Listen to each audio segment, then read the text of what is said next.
Finale. The attic. The treasure. The puzzle room stopped moving. The lights came back on. They were as dazzlingly bright as before. The cell phone was still in its place on the table, hooked into the charging station-like device that had been activated to solve the fifth puzzle. Though the room had stopped moving, the door did not open. The cell phone rang. No number. Jennifer walked over, answered the call, and put it on speakerphone. The voice that came out of the phone was strange, different than I thought an ordinary human voice capable of. It had a baroque quality with additional sounds coming from the words themselves, like an ethereal growl or other noises, like static that spiraled outward with its own mysterious meanings. It was at once soothing, mystifying, and alarming. "Congratulations," the voice on the phone said. "No one has ever gotten this far. The others perished, but what less can be expected? You have created. You will create. You create.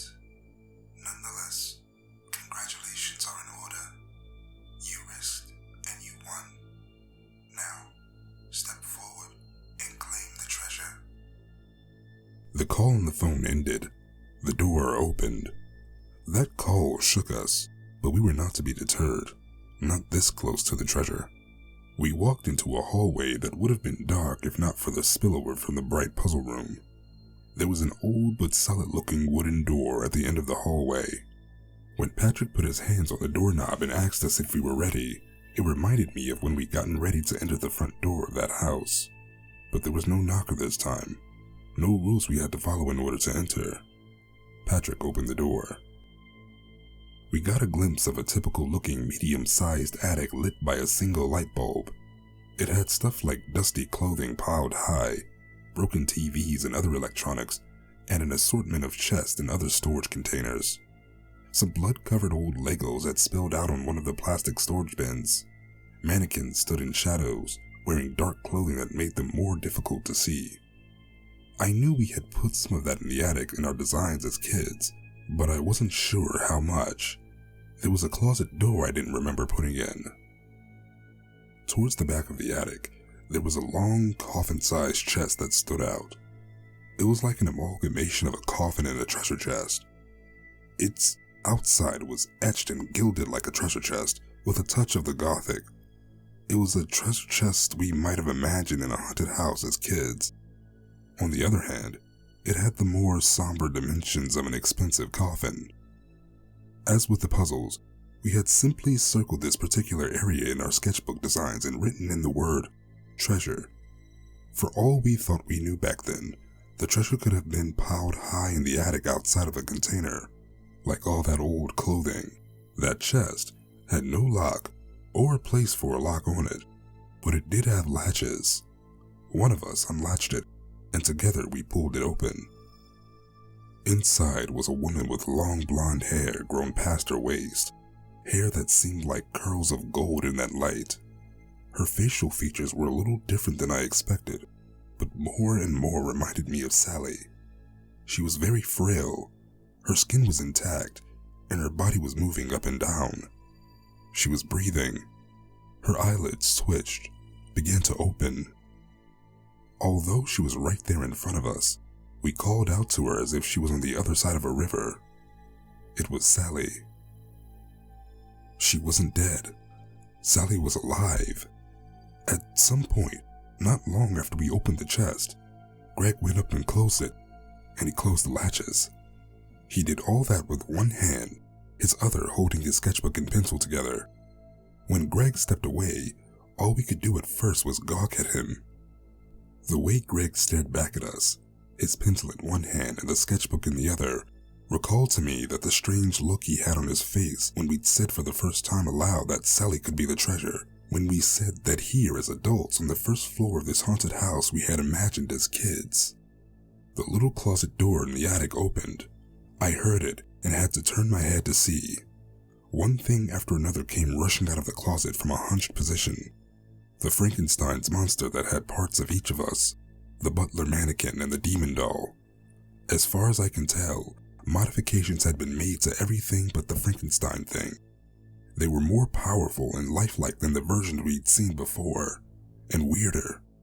Instead of the butler becoming a real man, for example, its skin was some fusion between real skin and the artificial skin of mannequins. As they left that closet, they sprinted past Greg and grabbed the other three of us. The demon doll was the same size as before, already having been life-sized, but now much stronger and sturdier than what a doll would be. It came at me and wrestled me into a grip I could not escape from. It didn't help that I was exhausted from everything else in the house. Patrick and Jennifer suffered similarly with the Frankenstein thing and the butler. That Frankenstein's monster with parts of each of us was weeping and grinding its teeth behind Jennifer's neck while it gripped her around her body. It was weeping out of one eye that was Sally's and another that might have been Greg's. I did all I could to try and escape that demon's grip, but it was as if that surge of my strength worked against me, like it got gobbled up by the greater force. It was being held by a strength that was as unreal as the Frankenstein thing's grip that we had to contend with on the 3rd floor, and it seemed like I could feel its sharp teeth and horns behind me, just from its breathing on my neck. It put my struggles to bed like an adult would do a child. That made me angry, so I gritted my teeth and tried once more. Again, it handled me like I was small. I expended so much energy that it began to feel like it was the demon that was keeping me from falling. "Don't hurt my friends," Greg said. He opened his sketchbook, flipped through and wrote something down there. "There, now you can't hurt them." "Greg," Jennifer said as the Frankenstein thing wept and drooled on her shoulder while it held her. "What's going on?" "Something that hurts me very much," Greg said. "I never wanted to do it to Sally." He was tearing up, almost as much as the Frankenstein thing. "I'm sorry. I wish things hadn't gone the way they had. When I told Sally about my power and then showed her, and she insisted that she tell all of you, even though I warned her. When all of that happened, I freaked out. I had to put her to sleep. While we were finishing the house, I was hoping I'd think of a way to make her forget." "What are you talking about?" Patrick said. "Why did you have to put her to sleep?" "Because she knew, and she was going to tell the rest of you. And one or all of you might have told others. The power I have makes me a threat to other people. That's my white elephant, the gift I never wanted. Remember what my aunt did to that hamster of mine because it was a threat to her? A harmless little thing like that? Now imagine what the rest of the world would do to someone that could make things real by drawing them. Once drawn, I can modify those things by making changes to the drawings or by making notations on them." "You did all this?" I said. "We did all this," Greg said. "Sally and I had a special bond, but the rest of you also mean a whole lot to me. I would never hurt you. This house might have hurt us, but it was important that I left in the dangers we'd all planned and that I left some things for the house to fill in as it tried to frighten or harm us. I was hoping I could prove how much you mean to me. I risked my life here, just like the rest of you. I didn't have to. I left the puzzles blank so that I wouldn't have the answers. Let the house make them, I thought. I didn't have to do that either. You helped me create this. Anything you drew or wrote here, I went over with care and respect with my own pencil. We did this together. The house and its rules, they're ours." As Greg was talking, I realized something. Earlier in the house, when Greg had been on stage with that puppet in the ballroom, I flipped through Greg's new sketchbook. I hadn't realized it then, but I never saw the rules that he supposedly written down from memory. "Where are the old sketchbooks, Greg?" I said. He gave me a pained smile. "You've been asking that a lot," he said. "I'm sorry I had to lie to you before." Greg opened his new sketchbook and wrote something down. Then the book changed. It yellowed and became slightly withered. "All of those old designs are here with me, with us," he said. "Right after we had finished or completed, whatever you want to call it, our haunted house as kids, and some of us were beginning to move out of that apartment complex. I transcribed everything in smaller size from those other sketchbooks to one sketchbook. That was to simplify things and ensure that at the end of the day, everything was in my hand. I didn't want to risk something we'd drawn into the previous sketchbooks not taking root and becoming because I had forgotten to trace over it myself. I also wanted to create a sketchbook with my power to use as the sketchbook, so I had more control over it. This is the master sketchbook. Did you change anything we created? I said. Yes, Greg said, but I was as faithful to our original designs as I could be. You weren't faithful to us, Jennifer said. You deprived Sally of her life. I know, Greg said. And I'm sorry, but she's safe here. She's protected by the dangers and puzzles in this house. Dangers and puzzles that no one else could survive. And that's if they even made it to the house. This entire neighborhood is a farce. If you were to go inside the other houses, you would find them furnished with signs of people living there. But if you waited, no one would come home. I drew and annotated the neighborhood to be cut off from the rest of the world. And the only times I opened it up, other than to visit it myself, was to feed the house with other people. Once opened and with the right incitements, mostly through online posts, some folks just get an experience they never forgot. Whether or not they'd actually forgot doesn't matter. The house kills and eats them. You let other people die here? Patrick said. Worse, I said. He lured them here. I warned them, Greg said. I let them know that they would be risking their lives. I gave them the rules and all that. There was no fine print. The only things I didn't tell them was that my friends and I designed the haunted house and that my power brought it to life. But they didn't know it was really haunted and really dangerous, Jennifer said. We didn't think it was real even when it showed up exactly as we'd drawn it as kids. We thought it was a prank one of us put on. Greg, how many people have you led here to die? Look, Greg said. I know how it sounds, and it's as bad as it sounds. Probably worse when you get down to the finer details of me having to set up surveillance equipment outside and dutifully feeding this thing like some zoo animal. But there's no other way. Believe me, I tried. Dead animals, dug up corpses. I had to work my way up to live humans through trial and error. When I don't feed the house, it starts to fall apart. And Sally gets sick. It might need live humans because of how we designed it to be both scary and dangerous. You could have changed that, Patrick said. You could have made it not scary and dangerous. You could have had it feed on flowers or sunshine or something. Greg shook his head. It's not that easy.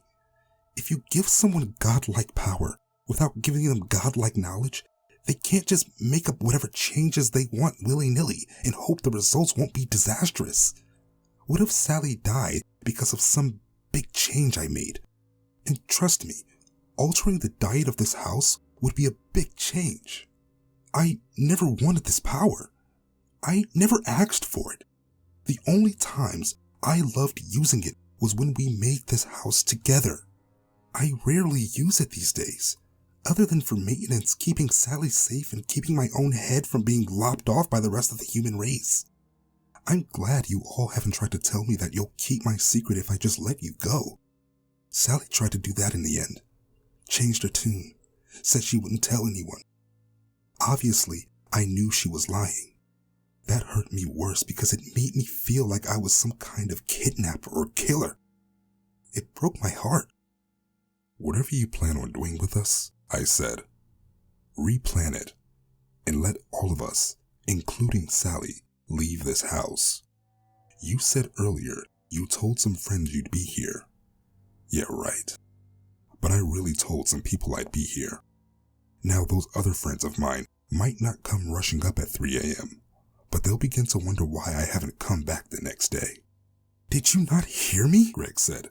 About how this entire neighborhood is cut off from the world unless I want it to be open? The only reason I can think of that Patrick found it has to be because the neighborhood was open for the house's feeding session. Imagine that. What are the odds, right? I guess I'm to blame for making the access point somewhere in our hometown, but that made it easier for me not to have to travel far away when I have to go to the access points in person. Others who were not on the house's menu have driven through before. If they ever stopped at the house, they'd never go inside, unless they were the thrill or paranormal seekers who found out about it online that I'd purposely let inside the neighborhood. Only reason I made 2 access points is because I thought it would make them feel safer before they were eaten. And the only reason I opened the way in again for us after Patrick found it was because I had this idea. Well, it's an idea I've had for a while, but one that's been sped up. After I had to put Sally here when we were younger, by and by I began to think, wouldn't it be great if the rest of us could stay here with her? Greg, you need someone to talk to, Jennifer said. Someone outside of us. Your head's not in the right place, but anybody can get like that. It's not your fault. It has to be that power that's to blame. I need help, right? Greg said. No. I'm thinking very clearly and logically about my survival. About all our survival. I don't need to stand here and tell you how nasty a place the rest of the world is. I don't need to tell you how we're giving sets of rules all the time and we're expected to follow while others are breaking them, often at our expense. The world is a nasty place. This house might be scary and dangerous. We designed it that way. But at least rules mean something here. When the rest of the world goes to hell, we can all be sleeping here. Dreaming forever. Together.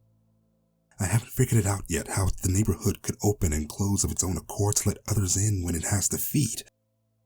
I don't yet know how it could monitor itself so that it won't be discovered in the wrong kind of way, but I'm working on those things. I'll be working on them as the rest of you sleep. I'll plan on having a solution by the time I'm old and gray and ready to join you. So we can all dream forever. We could be immortal here. Sally got older, but I don't think she'll ever really die in that chest. There are some other things about this house I need to work on, like the liberties it sometimes takes.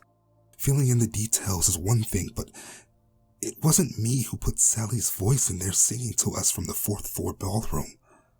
And I know that wasn't something we had planned when we were kids and that I'd gone over later with my own pencil. Also, I wasn't to blame for that. As Greg was giving more examples, a strange voice whispered to me, "Get the sketchbook." It took a second or two for me to realize that it had been the demon that was holding me. I also just realized that its grip had relaxed. "The annotations around my body in the sketchbook," the demon said. "They do not state how long to hold you for." I didn't waste any time mentally debating whether or not to trust a demon. I didn't have time for that if I was going to stop Greg. It was one of those moments when you're completely exhausted, then you tap into those reserves you didn't know were there. I was given an opening, and I took it. To get around the rule about running, I bounded forward as quickly as possible. There was nothing in the rules about jumping. Greg had seen me and was fast at work in that sketchbook of his. But I was on him in 2 bounds. I tore the pencil out of his hand as he was still drawing or writing. I thrust it in my own pocket, and then I punched him in the face harder than I thought I could do, given how tired I was. Greg fell. I pulled the sketchbook out of his loosened hands. I'm not sure if that knocked him out, or if it was what Patrick did next. Patrick dove on him and then proceeded to strike Greg while on top of him. "Get off him, Patrick," Jennifer said. "Give me a turn." "I can't get up," Patrick said. I looked around for the Frankenstein thing, the demon and the butler. They were gone. I suppose they left the same way they had gotten here, by that small attic closet. Or maybe they were on the way to the puzzle room turned elevator. "Guys," I said when I turned back around, "we can't just kill him." Why not? Patrick said. He took Sally's life away from her. Patrick was having trouble breathing. I couldn't tell whether Greg was still breathing. Sally's still alive, I said, and right now we need to help her. Yeah, Jennifer said. We should do that instead of killing Greg. I hauled Patrick up. Greg seemed to be unconscious, but still breathing. Jennifer sighed as we stood over him. How can we just turn him over to the cops for kidnapping Sally? As soon as he gets his hands on something to write on, I'm guessing we'll all be in big trouble. Cops won't believe us if we try to tell them the truth. We might get them to believe us about the kidnapping part, but not about the other stuff. We've got to show them the house, I said. Until then, I think Greg should stay here, where Sally has been staying. I'm guessing this house pumps oxygen and nutrients into that chest she's in. I'm guessing. Let's get Sally, Jennifer said. We unlatched the chest again, opened it up. Sally's eyes had closed once more. It seemed something in the chest, maybe some chemical or other agent being pumped in along with the oxygen, put whoever was inside it asleep as soon as it was closed. When she opened her eyes again, it was like witnessing a miracle twice. Sally, I said. We're here for you, Patrick said. We'll get you going, Sally, Jennifer said. I don't know what you remember, but Greg, is he here? Sally said weakly. Her face was very pale, but I couldn't tell if that was from mentioning Greg or from the state she was in. She was frail, likely in no small part due to her muscles withering from all that time in that treasure chest. To add to that, I wasn't sure how good the nutrients the house had been giving her were. Greg's out cold, I said. I had a jolt of fear as I realized none of us were paying attention to Greg at that moment. Then I turned around. He was still there, still seemed to be unconscious. Thank goodness. But we were quick and careful to get Sally out. We put Greg back into the chest where Sally had been with less gentleness, and we closed the latches. None of us wanted to give him a chance to wake up and get a hold of a pencil and sketchbook again.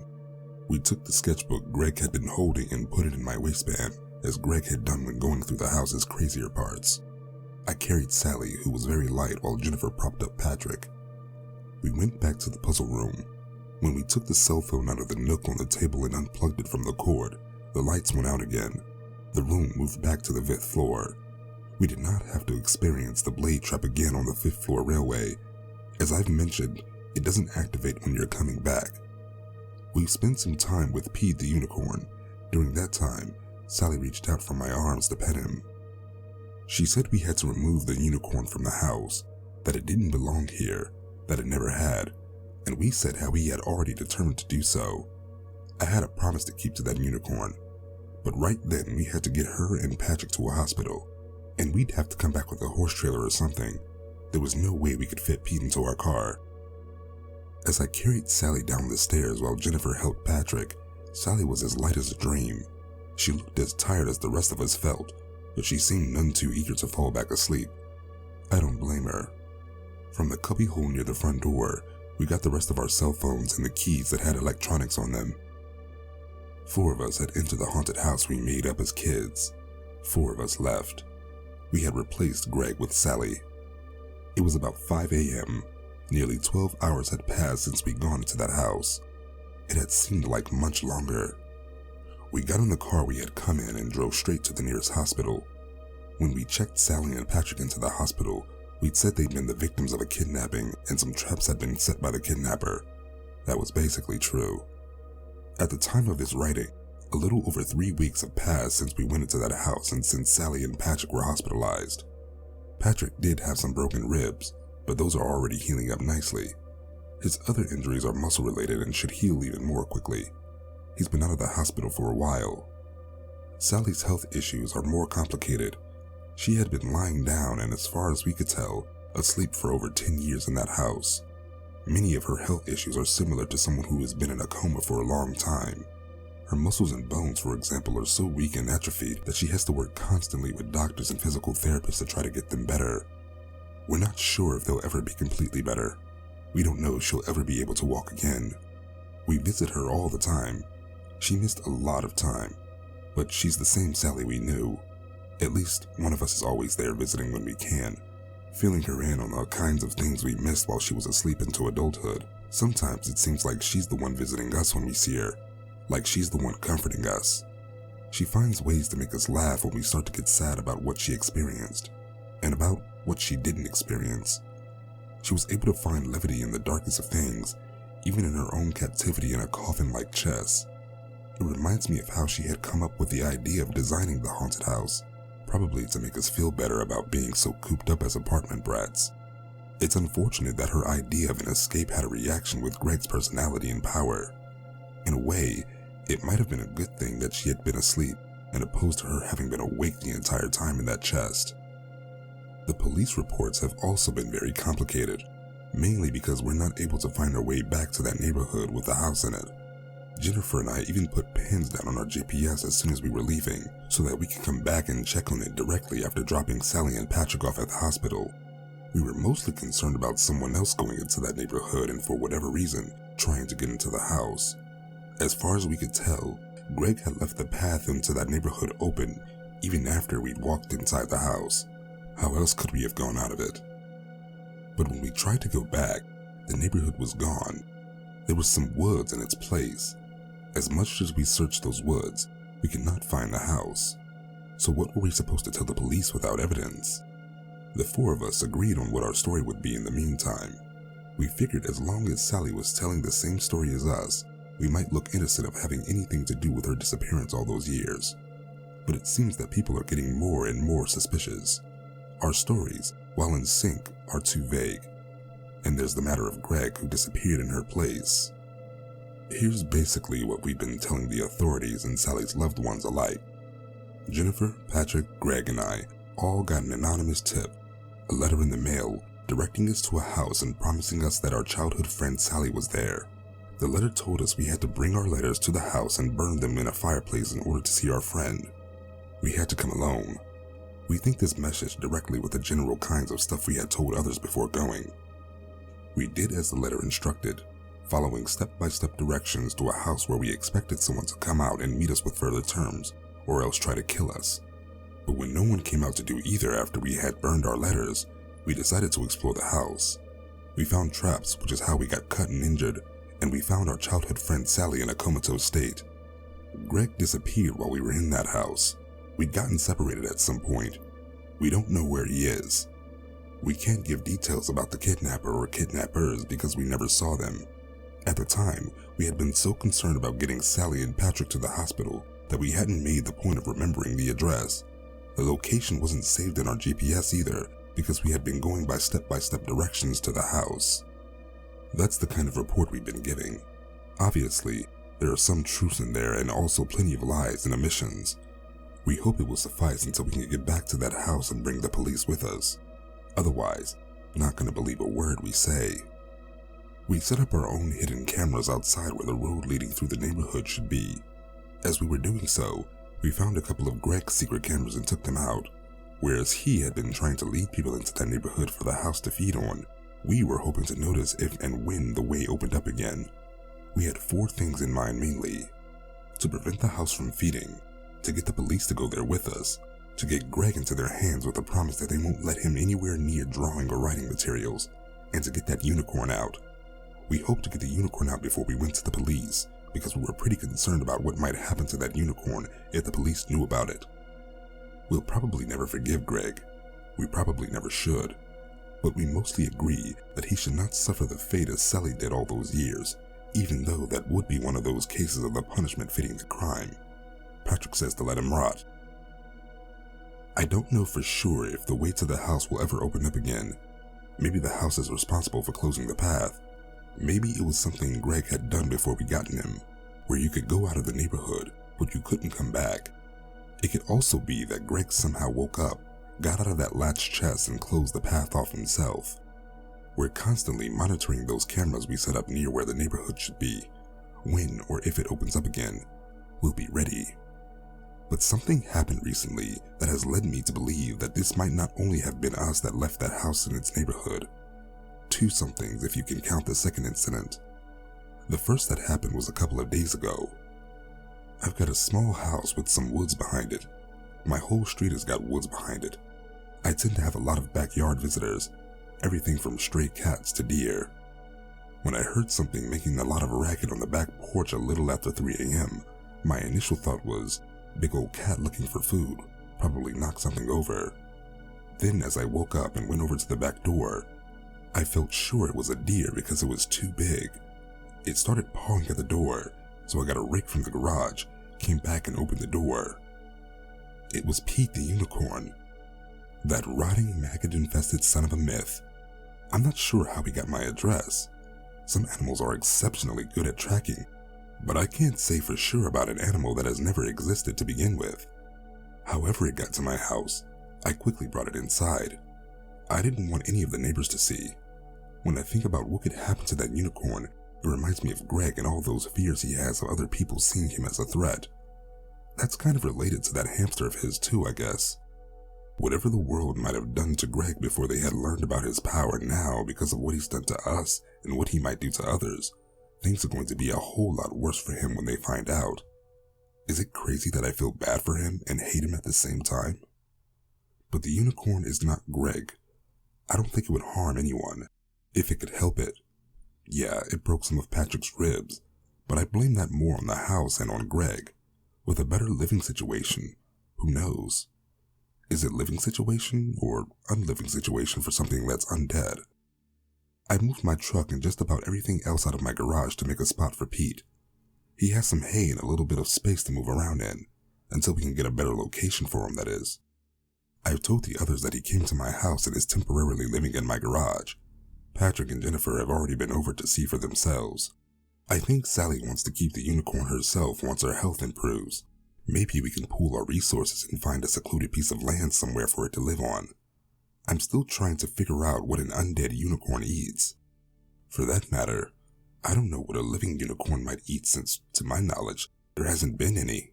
I keep trying different kinds of horse food, but with no success. The other thing that happened more recently wasn't good. I'm not sure if it really happened or if it was my eyes and imagination playing tricks on me. Early this morning, I was out on my back porch eating breakfast as I like to do. I had been thinking about what I was going to try to feed Pete next time around and whether he needed some toys or something when I saw the leaves on a nearby tree move in a way that spooked me. It was like something was in those leaves moving them, but as like something wasn't there. You know, invisible. I could have sworn I saw a shape. It was tall, small up top and large on the bottom, and its outline reminded me of those entities. Then, whether it was due to a breeze or something actually in there, it moved away from the tree until I could no longer see that shape. I don't remember the wind blowing when it happened. But probably it was a breeze. Probably I'm just freaked out by the whole experience in that house. Having the unicorn show up in my back doorstep is one thing, but having the entities leave that house and seeking me out where I live, that's not going to work for me. I've still got some questions about the entities, questions I mean to ask Greg when we go back and wake him up. Either way, it's got me thinking. If things like the unicorn are finding a way out of the house and the hidden neighborhood it's in, we should be able to go back. In the meantime, we have Greg's master sketchbook. It's the composite of all those sketchbooks we'd made as kids, but with Greg's changes and additions. Jennifer, Patrick, Sally, and I are still going through it. With it, we unearth new memories and mysteries just about every day. It's a lot different than going through the house in person, fearing for your life when things are so frantic you can barely think straight half the time. I don't know how we solved those puzzles. In the master sketchbook, we found the neighborhood Greg had designed himself in order to hide the house. We tried erasing what we think is the closed-off path. It did not work. We also discovered an 8th rule in the master sketchbook. It was a rule that Greg added to the other 7. One that he didn't tell us about. I can only think that after all that talk about risking his life along with the rest of us, it was some kind of protection he'd planned in case those things went south with the entities. The 8th rule states that if 2 rules are broken at once, they will cancel each other out. Patrick was right. Seems Greg was trying to shoot that idea down as being too simple in order to throw us off. I suppose that now I know why the entity stopped chasing me after I broke 2 rules at the same time while trying to solve the 5th puzzle. but it still does not explain that bizarre ritualistic dance the entities did in the parlor after I'd broken them. I think there's a weird kind of loop or cyclical symmetry to us imagining the house waiting there for us, similar to how we imagined it years ago as children, but with real and recent memories pinning it down as vividly as anything else we have experienced. We'll continue to be vigilant and thorough with our camera monitoring and with Greg's master sketchbook. If the house has gotten control of the way into its neighborhood, maybe due to some loophole or liberty it has taken outside of Greg's designs, it can only wait for so long with the paths closed off before it starts to get hungry.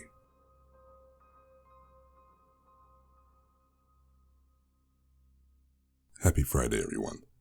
Thanks for joining me tonight to conclude this series. Special thanks to the author, Victor Sweetser, aka Rick the Intern, for allowing me to narrate this great masterpiece. Also, apologies because it took me so long to wrap this series up, but I had some personal real-life issues to take care of. Also, it was my birthday this week, so I had to take a little time for myself as well. But we're going to pick the pace back up next week, guaranteed. So, if you did enjoy this story, please remember to leave a like, comment, and share it with your friends. And if you're new here, hit that subscribe button. And until next time, I'll be seeing you